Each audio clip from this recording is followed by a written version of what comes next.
By 1977, the business model that would build Home Depot was already done. The company that owned it killed it. Then they fired the man who built it. His name was Bernie Marcus. The company that buried his idea was Dalen Corporation. The man who ran Dalen was named Sanford Sigoloff, and the people who worked under him called him Ming the Merciless. By the time this story ends, Sigoloff will have cost his shareholders one of the great fortunes in American retail history, and the warehouse concept he killed will be worth roughly $300 billion. This is the part of the Home Depot founding story almost nobody tells. The firing gets all the attention. The firing was not the origin. The idea was already done. Someone just had to get out of the way. Marcus had run Handy Dan Home Improvement Centers since the early 70s. By 1973, Handy Dan had grown to 43 stores doing $52 million in annual sales. By 1978, it had grown into Dalen's largest profit center. The other Dalen subsidiaries were drowning. Handy Dan was the lifeboat, but inside Handy Dan, Marcus and his finance lead Arthur Blank were running a quiet experiment. In one store, they had pulled prices down hard, way below industry margin standards. The textbook said the store would lose money. The store did the opposite. Volume exploded. Cost as a percentage of sales went down, not up. Inventory turned faster. Customers drove past 3 competitors to get there. The data was telling them something every retailer in 1977 should have wanted to hear. Stack the products to the ceiling. Strip the experience down to plywood shelves and forklifts. Pay clerks who actually knew what a half-inch galvanized fitting was used for. Charge 10 to 15% less than anyone else in town. Watch what happens. What happened was a national chain waiting to be built. They had the blueprint.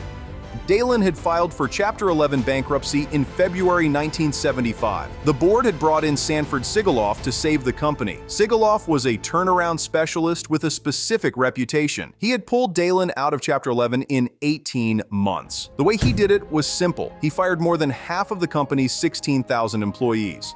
Then he forced every surviving subsidiary to operate from a 260-page restructuring playbook his employees nicknamed the infamous Black Book. Sigoloff's whole identity was built on cutting and conforming. The Handy Dan warehouse experiment was the opposite of cutting and conforming.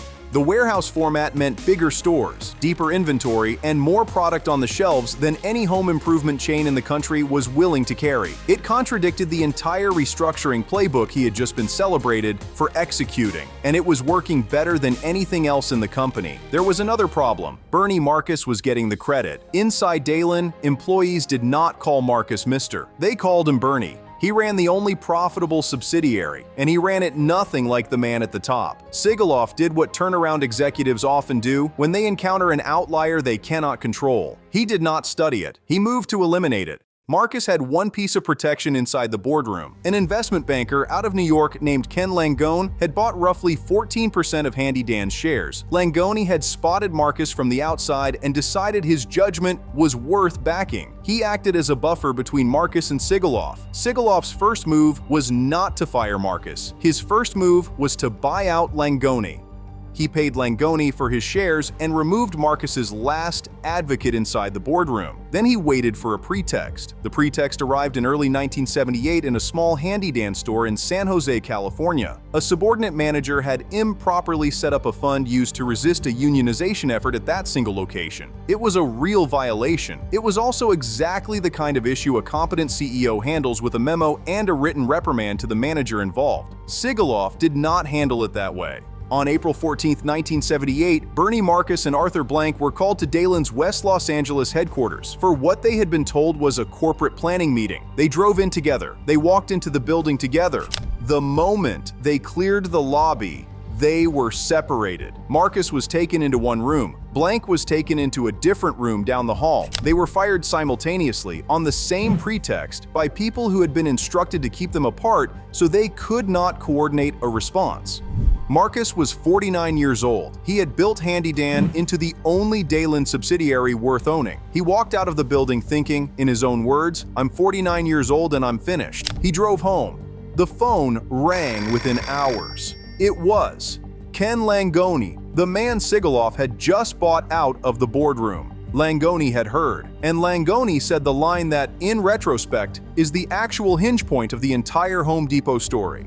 He said, "You have just been hit in the ass by a golden horseshoe. Let's go into business." Within 48 hours, Marcus, Blank, and Langone were sketching what would become Home Depot, the warehouse concept that Sigoloff had spent 3 years smothering inside Handy Dan was, the moment Marcus stepped out of that building, free to be built somewhere else. The firing did not create the idea. The firing released it. There was one problem. The team had 3 founders and a blueprint and not a single dollar of capital. Langone went to work raising the seed capital. Some accounts say he called dozens of investors before he closed the round. The number he was trying to raise was $2 million. The first serious yes he got was from one of the most famous self-made billionaires in America. His name was Ross Perot. He had founded Electronic Data Systems and sold it to General Motors. Perot agreed to put up the $2 million. In exchange, Perot would own 70% of Home Depot. The deal was effectively done. The papers were being drawn up. Marcus and Perot sat down to finalize terms. Perot ran his companies with an ironclad code of personal conduct. One of the rules was that all of his executives drove Chevrolets. Not Cadillacs, not foreign cars. The expectation was American-made and mid-tier with no exceptions made for anyone. He believed it kept his executives humble and aligned with the customer. Bernie Marcus drove a 4-year-old Cadillac. Perot told Marcus he would have to trade the Cadillac in for a Chevrolet. Marcus refused, and by every account, he refused without flinching. He had just been fired. He had no income. The $2 million Perot was offering was the only term sheet on the table, and he said no over a 4-year-old car. Perot walked away from 70% of Home Depot. By 1999, the 70% stake Ross Perot turned down over a Cadillac was worth approximately $58 billion. In pure dollar terms, it is one of the most expensive judgments of character in the history of American business. Langone went back to the market. He assembled the same $2 million from a different group of investors, and on top of that, he secured a $3.5 million credit line for inventory. The team brought in a 4th founder, a merchandising operator named Pat Farah, who had been running discount home improvement stores in California and understood the warehouse format from the floor up. They picked Atlanta. They leased 2 former Treasure Island hypermarket spaces from JCPenney, both inside the I-285 perimeter, one in Doraville, one on Memorial Drive in Decatur. They hired roughly 200 employees and stocked the shelves with tens of thousands of products. On June 22, 1979, 14 months after the firing, the first 2 Home Depot stores opened. Year 1 ended at $7 million in revenue and a $2 million loss. The trajectory was unmistakable. Year 2 ended at $22 million. On September 22, 1981, Home Depot went public on the NASDAQ at $12 per share, raising roughly $4 million in net proceeds. Less than 3 years after that, the company moved to the New York Stock Exchange. The mechanics of this story are worth holding on to because they almost never get told the way they actually happened. The warehouse concept was not invented in a brainstorm in Marcus's kitchen in 1978. It had been refined inside Handy Dan over years of work in real stores with real customers and real numbers proving the model. The data was already proving the model. The blueprint already existed. Marcus was not trying to outrun Sigoloff with a new idea. He was trying to keep an old one alive that Sigoloff had been stepping on for 3 years. The firing did not generate the company. The firing removed the structural barrier that had been preventing the company from existing. Sigoloff was operating from a turnaround playbook that had worked once and had calcified into orthodoxy. The playbook said, cut costs and conform to the standard and eliminate variance wherever it appeared. Handy Dan was variance. Marcus was variance. The warehouse experiment was the variance Sigoloff was most personally threatened by, because it was the only thing in the entire company that was working without him.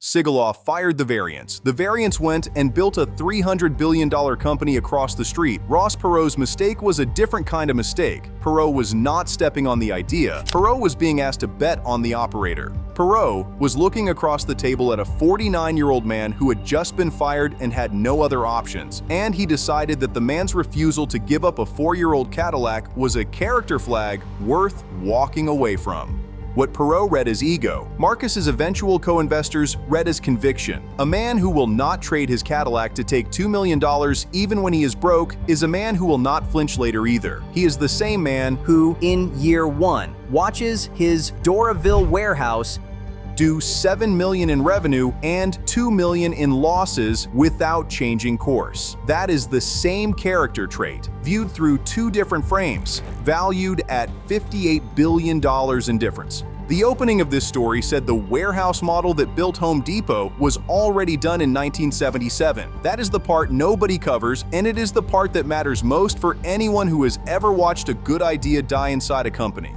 The idea was done. Inside Handy Dan, in a single test store, with a price experiment Marcus was running at the edge of what the parent company would tolerate. The data had already cleared. The model was already validated. What was missing was not insight. What was missing was permission. Sanford Sigoloff, by firing Bernie Marcus on April 14, 1978, did not destroy the idea. He gave it permission. He removed the only structure capable of suppressing it. Within 14 months, the idea was open for business in Atlanta. Within 21 years, the idea was worth roughly $300 billion on the New York Stock Exchange. Most companies that change an industry do not start with a new idea. They start with an existing idea that someone with positional authority has been stepping on. Bernie Marcus did not have to invent Home Depot in 1978. He had already invented it. He just had to get out of the building. Bernie Marcus died on November 4, 2024, at age 95. The two original Home Depot stores in Doraville and Decatur are still standing, still operating on the same Atlanta land they opened on in 1979. Sanford Sigoloff is no longer remembered for anything else.